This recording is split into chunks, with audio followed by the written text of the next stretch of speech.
कि जीवन एक युद्ध है, एक संघर्ष है, परेशानियां हैं कि खत्म होने का नाम ही नहीं लेती।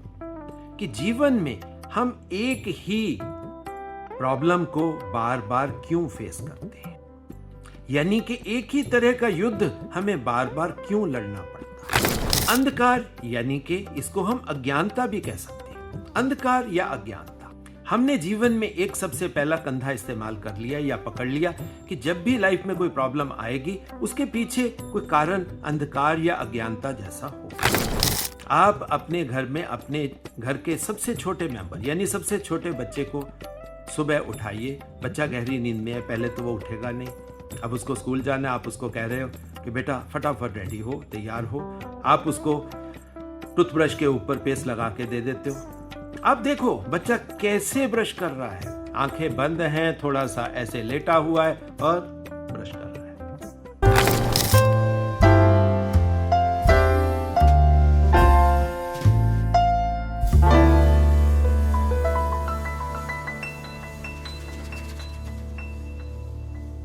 जय Shri Krishna viewers, welcome to Astro Intelligence videos.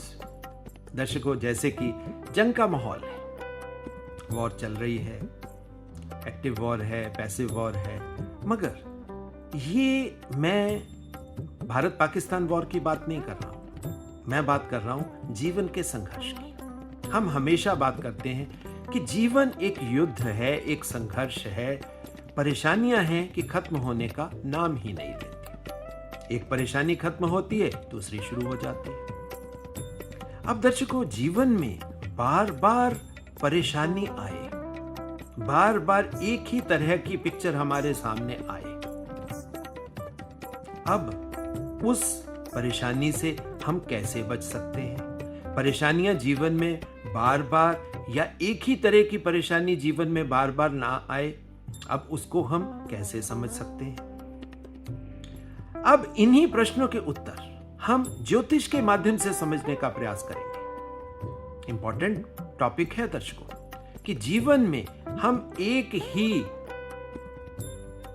Problem को बार बार क्यों फेस करते हैं, यानी कि एक ही तरह का युद्ध हमें बार बार क्यों लड़ना पड़ता है। इस प्रश्न का उत्तर खोजने के लिए मैं आपको एक छोटी सी स्टोरी के माध्यम से समझाने का प्रयास करूंगा। फिर उसके बाद हम ज्योतिष के चार्ट के माध्यम से उस प्रश्न के उत्तर को खोजने का प्रयास करेंगे। अब दर्शकों, कहानी बड़ी सिंपल है। आप में उसमें कोई भी पात्र हो सकते हैं, यानी कि किसी भी आप या मेरे जैसे इंसान को बोला गया कि ये कमरा है, आपको इस कमरे में जाना है। हम उस कमरे से परिचित नहीं हैं, हमें अंदर का कोई ज्ञान नहीं है। हम कमरे के अंदर जाते हैं, जैसे ही द्वार खोलते हैं, अंदर घुप घना अंधेरा है, टोटल अंधकार, कंप्लीट डार्कनेस।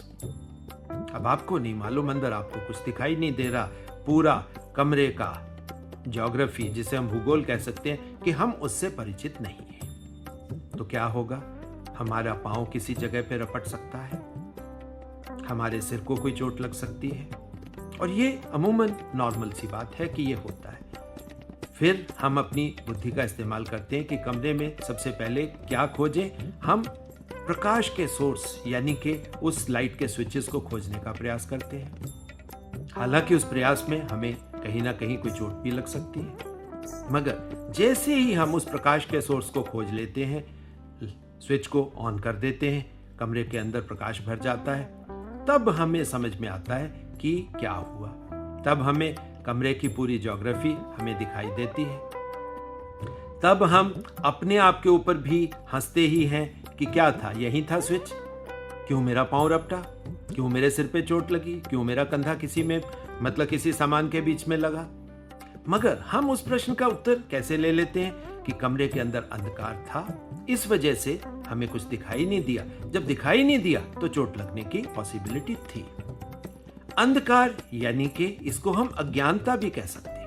अंधकार या अज्ञानता, हमने जीवन में एक सबसे पहला कंधा इस्तेमाल कर लिया या पकड़ लिया कि जब भी लाइफ में कोई प्रॉब्लम आएगी उसके पीछे कोई कारण अंधकार या अज्ञानता जैसा होगा। अब दर्शकों, इसी कहानी को मैं थोड़ा सा और आगे बढ़ाता हूं आपके लिए। अब मैं आपको कहता हूं कि आपको इसी घर में 1 महीना रहना है, और 1 महीना रहना भी है, और आपको घर के मेन डोर से लेकर इस कमरे के बीच डेली वॉक करनी है, सुबह दोपहर शाम। आपको और कोई काम नहीं।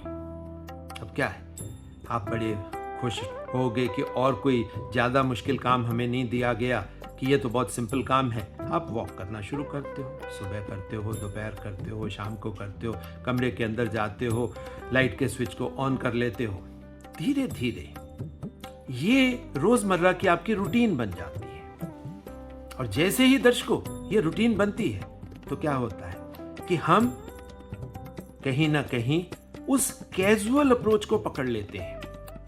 और जैसे ही वो कैजुअल अप्रोच आती है, आप देखो दोबारा से आपका पांव कहीं रपट गया, कहीं पे आपका कंधा टच हो गया, कहीं आपके हाथ को चोट लग गई।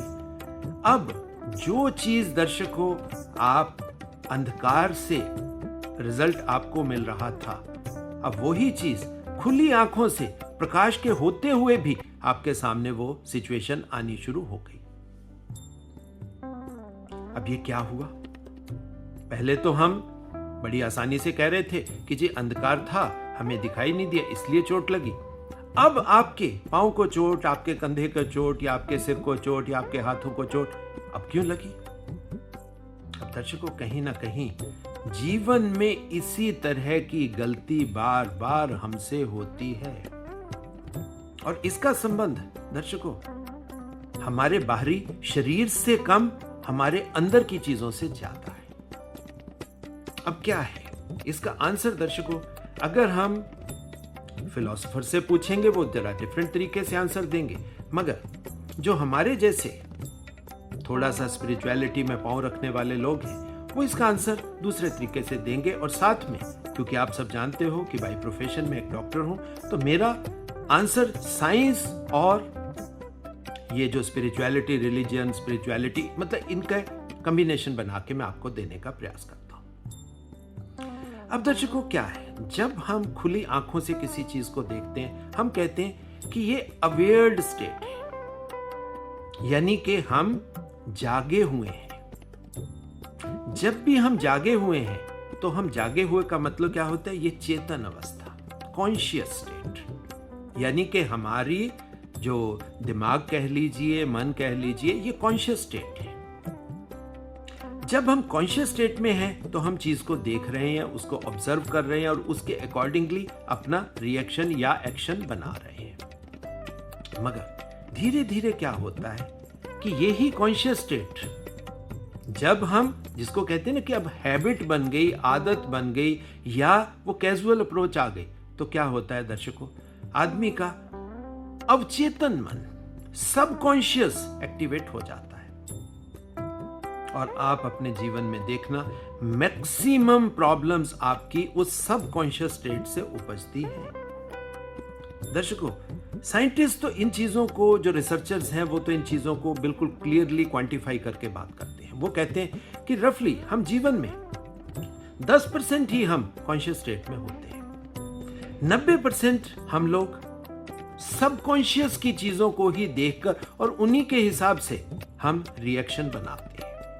यानी कि कहीं ना कहीं हमारे कर्मों में कॉन्शियस कर्म तो बहुत कम है। अर्ध कॉन्शियस, जिसको हम मतलब यानी कि सेमी कॉन्शियस या सबकॉन्शियस ही हमें एक्चुअल में डिक्टेट करता है, हमारे कर्म वहीं से हो रहे हैं। अब जब हम हैं ही सबकॉन्शियस या सेमी कॉन्शियस, तो दर्शकों गलती तो होगी, मिस्टेक्स तो होगी। मगर अब ये मिस्टेक अगर हम कहें कि ये भाग्य से आ रही है, तो इसमें भाग्य का दर्शकों कोई रोल नहीं है, ना ही किसी बाहरी एजेंसी, यानी कि बहुत से लोग कहते हैं जी बाहरी किसी ने हमारे ऊपर कुछ कर दिया, ऐसा कुछ भी नहीं है। दर्शकों, हम ही उस नींद की अवस्था में, उस स्लंबर में चले जाते हैं जहां कॉन्शियसनेस, कहीं ना कहीं हम कहते हैं कि चेतना अब सो गई, और सोई हुई चेतना से हम कार्य करते हैं। इसको अगर आपको देखना है, आपको मजा आएगा। आप अपने घर में अपने घर के सबसे छोटे मेंबर यानी सबसे छोटे बच्चे को सुबह उठाइए, बच्चा गहरी नींद में है, पहले तो वो उठेगा नहीं, अब उसको स्कूल जाना है, आप उसको कह रहे हो कि बेटा फटाफट रेडी हो, तैयार हो, आप उसको टूथब्रश के ऊपर पेस्ट लगा के दे देते हो। अब देखो बच्चा कैसे ब्रश कर रहा है, आंखें बंद हैं, थोड़ा सा ऐसे लेटा हुआ है और ब्रश कर रहा है।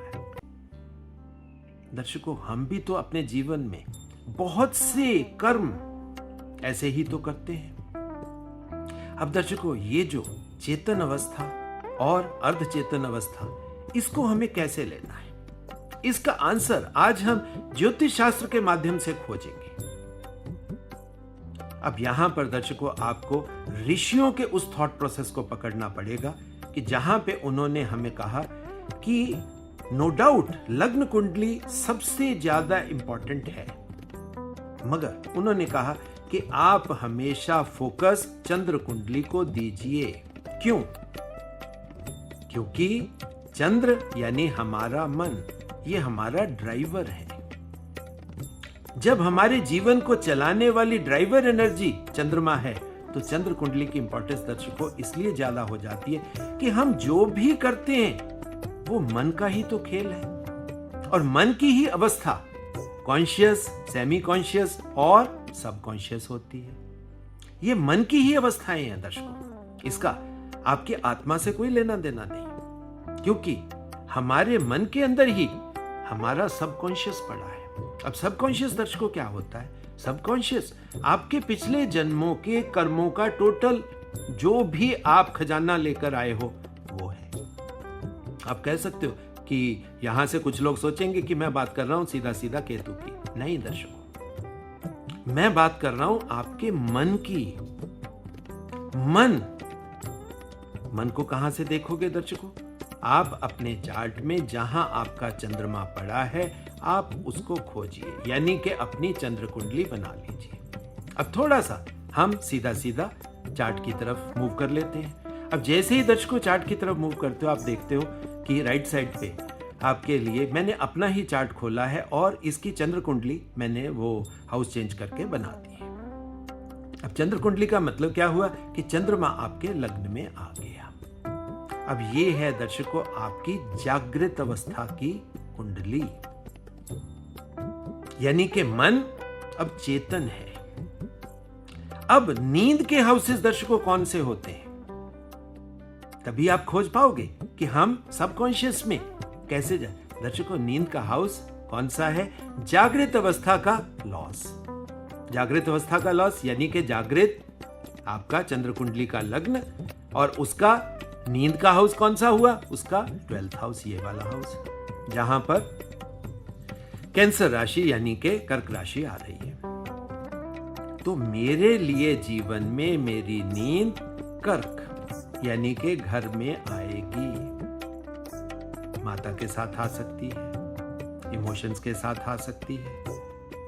माता, भूमि, वाहन, जहां पे मैं कंफर्टेबल फील कर सकता हूं। जैसे ही दर्शकों वो कंफर्टेबिलिटी की बात आएगी, मुझे पूरी नींद, आधी नींद, स्लंबर, मतलब ये सारी स्टेट हैं जिसमें सेमी कॉन्शियसनेस भी आ सकती है और अर्थ कॉन्शियसनेस भी आ सकती है। सो सबकॉन्शियस और सेमी कॉन्शियस पोजीशन आपकी नींद की कौन सा हाउस है आपका? That is 12th house. अब दर्शकों, नींद आने के लिए मोस्ट कंफर्टेबल जगह कौन सी होती है? कुछ लोग कहेंगे कि जब इंसान पूरा थका हुआ है वो तो पत्थर पे, पहाड़ पे, कहीं भी सो जाएगा। मगर ये पत्थर पहाड़ तो एक्सट्रीम पोजीशंस हैं या एक्सट्रीम सिचुएशंस हैं आपके लिए। नॉर्मली हमें सबसे ज्यादा नींद कहां आती है? वो आएगी घर में। तो घर के अंदर इस तरह की कैजुअल अप्रोच, इस तरह का अर्धचेतन अवस्था आना स्वाभाविक है। सो चंद्र कुंडली का 4th हाउस, यानी कि अब आप देख सकते हो ये वाला हाउस, इस हाउस में भी उस नींद की, उस अर्धचेतन की आ सकती है बात। अब यहां पर आप मेरे चार्ट में ही अगर इसे देखने का प्रयास करोगे तो आपको दिखाई देगा कि यहां पर स्कॉर्पियो राशि है। स्कॉर्पियो तो दर्शकों साधना की राशि हो सकती है। सो साधना में भी इंसान अपने सबकॉन्शियस में पहुंच जाता है, अपने सबकॉन्शियस को एक्टिवेट कर सकता है। तभी मैंने क्यों कहा था कि इनके क्वेश्चंस के आंसर हम ज्योतिष के माध्यम से लेने का प्रयास करेंगे। अब दर्शकों, इसके साथ ही हम उन चीजों को भी समझ सकते हैं जहां से आपसे गलतियां हो सकती हैं। अब चंद्र कुंडली में गलती कहां पे हो सकती है? अगर किसी के 6th हाउस में, 6th हाउस किसका है दर्शकों? उन अननोन एनिमीज का है, जहां से हम, चाहे वो जागृत अवस्था हो, चाहे वो सेमी कॉन्शियस अवस्था हो, चाहे वो सबकॉन्शियस अवस्था हो, वहां से एनिमीज क्रिएट हो सकते हैं। अगर किसी के भी 6th हाउस में दर्शकों केतु महाराज आ जाए, चंद्रमा आ जाए,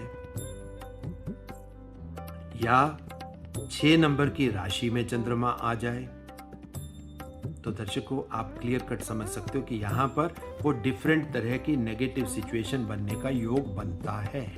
अब आप कहोगे कि यहां पर हम थोड़ा सा अब दूसरी अवस्था को भी इसकी समझने का प्रयास करते हैं।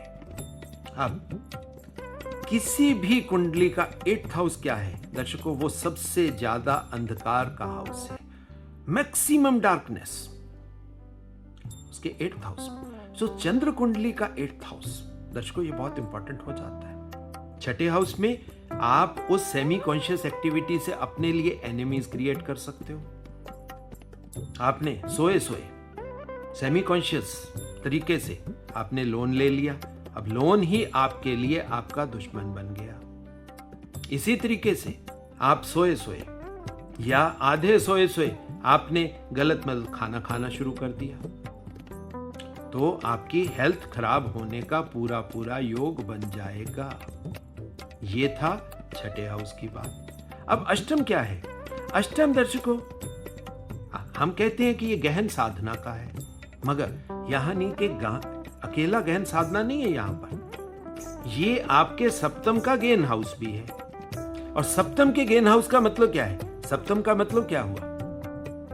सप्तम यानी आपका पार्टनर, मन का पार्टनर। अब ये आपके लग्न के पार्टनरशिप की बात नहीं हो रही, आपके मन का पार्टनर। मन का पार्टनर तो दर्शकों क्या हो सकता है? अब मेरे चार्ट में आप देखोगे ये बहुत खूबसूरत संभावना थी मेरी कि मेरे मन का पार्टनर मेरा केतु, यानी कि मेरा पीछे का जो कुछ भी मैंने पीछे से किया, पिछले जन्मों से जो कुछ भी मैं लेकर आया, वो मेरे लिए मेरा पार्टनर है।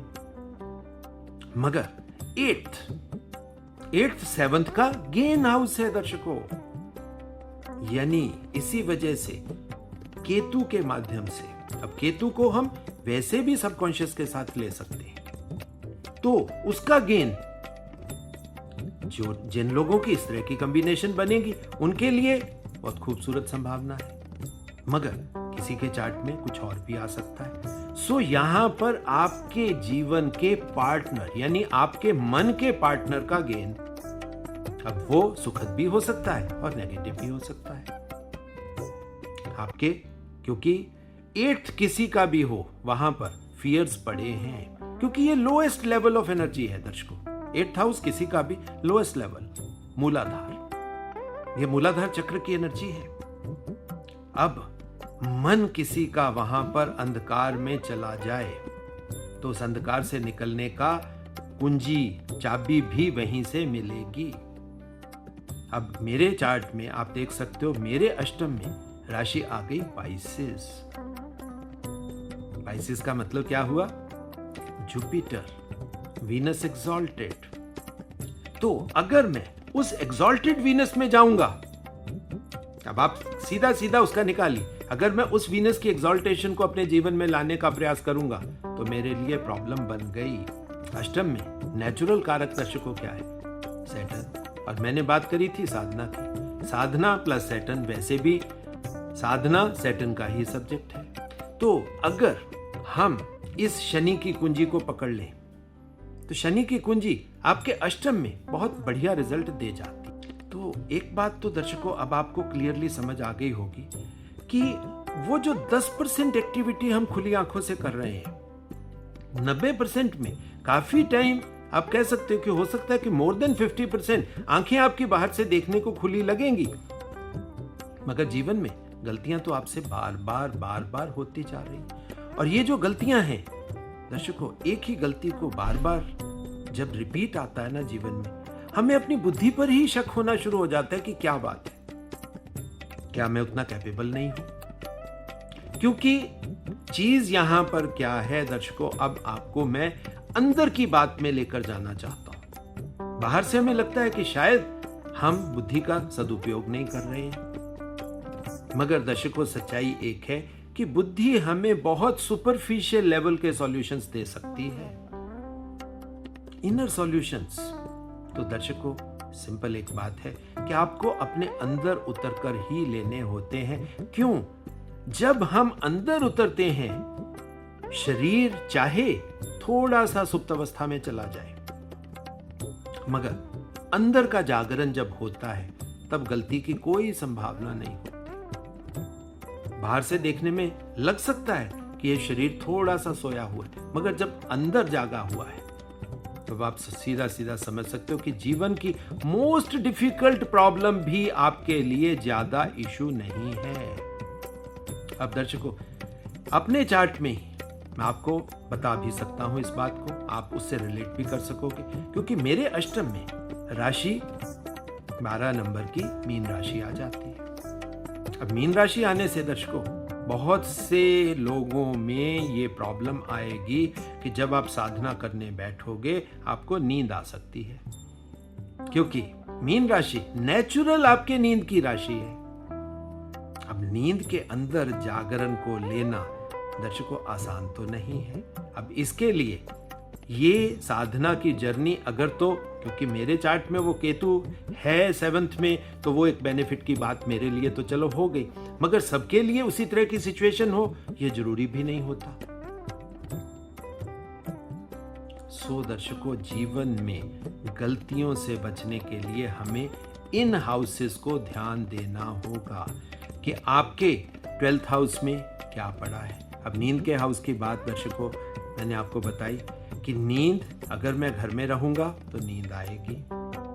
सो सॉल्यूशन, आप उल्टे पुल्टे सॉल्यूशन मत निकालिए कि ये रत्न पहन लीजिए, ये कर लीजिए, वो कर लीजिए, वो बहुत छोटा सब्जेक्ट है दर्शकों। जब हम उस चीज की एनर्जी को समझ लेंगे तो आपको सॉल्यूशन बहुत आसानी से मिलेगा। अब 12th किसी का भी नींद का है, 12th में राशि कौन सी है आप क्लियरली देखिए। अब जो वो राशि है, उस राशि का स्वामी कहां बैठा है उसको देखिए।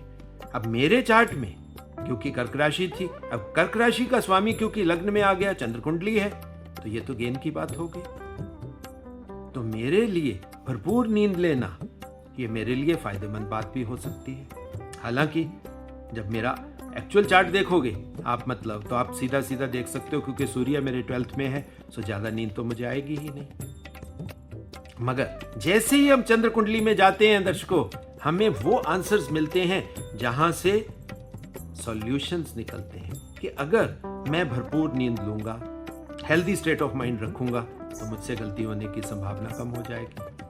बार बार मुझे जीवन में वो युद्ध नहीं करने पड़ेंगे। मगर जैसे ही मैं उस नींद के आगोश में चला जाऊंगा, सुप्त अवस्था, सेमी कॉन्शियस या सब कॉन्शियस, आप देखो प्रॉब्लम क्रिएट होगी। अब किसी का उसके साथ 12th में केतु आ जाए दर्शकों, अब ये बहुत ही ज्यादा सीरियस प्रॉब्लम इंडिकेट करेगा।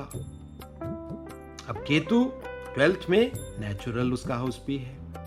अब केतु महाराज वहीं पर आ जाए नींद के हाउस में, और पिछले जन्मों से जर्नी ही उसी तरह की आपकी चलती आ रही है, तो दर्शकों आप सीधा सीधा ले सकते हो कि जीवन में गलतियां बार बार बार बार होती रहेंगी।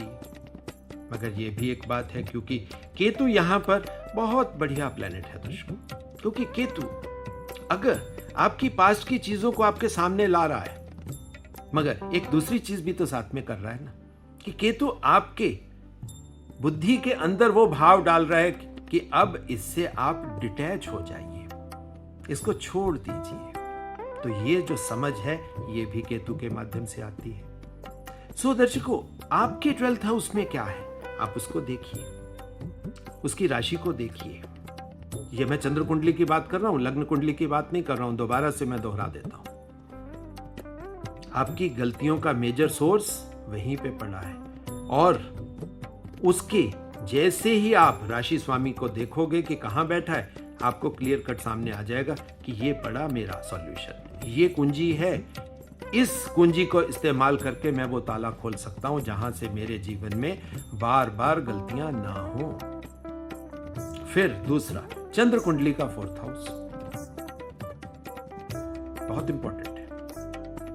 उसमें कौन से प्लेनेट बैठे हैं, राशि स्वामी कहां पे बैठा है। अब मेरे चार्ट में आप देखिए, मेरे 4th हाउस का स्वामी मंगल कहां बैठा है, 11th हाउस में, मेरे इच्छा पूर्ति के भाव में। सो मंगल के थ्रू वो चाहे सेनापति बालाजी हनुमान हो या वो मार्शल एनर्जी जिसको हम सेनापति कहते हैं, तो मेरे को उसके माध्यम से, क्योंकि वैसे भी अगर आप देखोगे मेरे चार्ट में, क्योंकि कुछ इंडिकेशंस आप जब मिलाओगे चीजें आपको समझ में आएगी। मंगल मेरा 5 डिग्री का है, कम है। सो अगर मैं अपने मार्स को एक्टिवेट करता हूं, मार्शल एनर्जी को एक्टिवेट करता हूं, तो ये शरीर में ताकत भी देगा और ताकत के साथ, क्योंकि फायरी एनर्जी, फायर के साथ प्रकाश तो आएगा। सो मेरे चार्ट में ये चीज प्रकाश दे जाती है, यानी कि उस अंधकार को दूर करने में सक्षम हो जाती है। तो आप उस हाउस को देखिए, उस हाउस में बैठे प्लैनेट्स को देखिए, उस हाउस के राशि के स्वामी को देखिए कि वो स्वामी कहाँ बैठा है, तब आपको वहां से क्लियर हो जाएगा कि भाई ये सब्जेक्ट क्या है। फिर साथ में अपने सबकॉन्शियस को और अंदर तक पहुंचने में कि आपके जीवन के कर्मों में कौन सी चीजें आपके लिए एनिमिकल हो रही हैं, अब आप उसको समझने का प्रयास करें। अपने 6th हाउस को देखें, वहां भी सेम, कौन से प्लेनेट है, राशि कौन सी है, राशि का स्वामी कहां बैठा है, उसको भी देखिए। इसी तरह अपने अष्टम को। अब 6, 8, 12 दर्शकों, 6, 8, 12 इसी वजह से आपके चार्ट में इंपॉर्टेंट हो जाते हैं। और जैसे ही हम इन चीजों को देखते हैं, समझने का प्रयास करते हैं, तो और आपको इनर इंफॉर्मेशन मिल जाती है, और ज्यादा अंदर घुसना चाहते हैं ज्योतिष शास्त्र में, तो इसी के साथ आप अपने नवमांश यानी कि 9th मतलब डिवीजन को साथ में ले लीजिए। मगर अब ये सॉफ्टवेयर की थोड़ा सा प्रॉब्लम है कि हम यहाँ पर मजबूरी है कि ये नवमांश लग्न चार्ट का नवमांश है। अगर आपको उस इंफॉर्मेशन को लेना है तो आपको क्या करना है, अपने चंद्र कुंडली के नवमांश को देखना है। जब आप चंद्र कुंडली के नवमांश को देखोगे तो नवमांश में यही वाले आपका 12th हाउस, आपका 4th हाउस, आपका 6th हाउस और आपका 8th हाउस, ये देखना आपके लिए बहुत इंपॉर्टेंट होगा।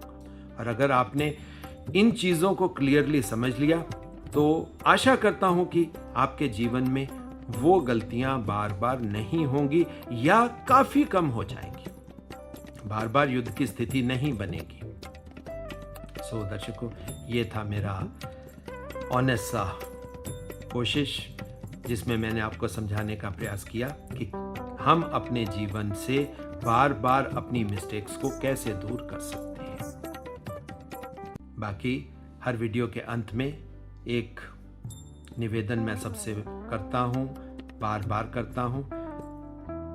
एस्ट्रो इंटेलिजेंस ये वैदिक ज्ञान का इकलौता चैनल है जिसमें सिर्फ वैदिक ज्ञान और स्पिरिचुअल वैदिक ज्ञान in relation to astrology discuss किया जाता है। इस चैनल को आपके सहयोग की ज़रूरत है। ज़्यादा से ज़्यादा आप इसको लाइक करें, शेयर करें, सब्सक्राइब करें, बेल आइकन भी दबाएं और ऑल नोटिफिकेशंस को भी आप ऑन कर लें ताकि कोई भी नोटिफिकेशन आपसे छूटे ना।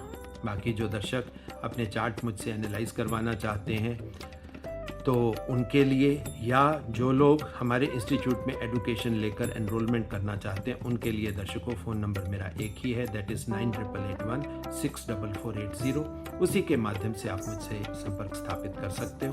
इसी तरह की नेक्स्ट ज्ञानवर्धक वीडियो आने तक दर्शकों बहुत बहुत प्यार, बहुत बहुत आशीर्वाद।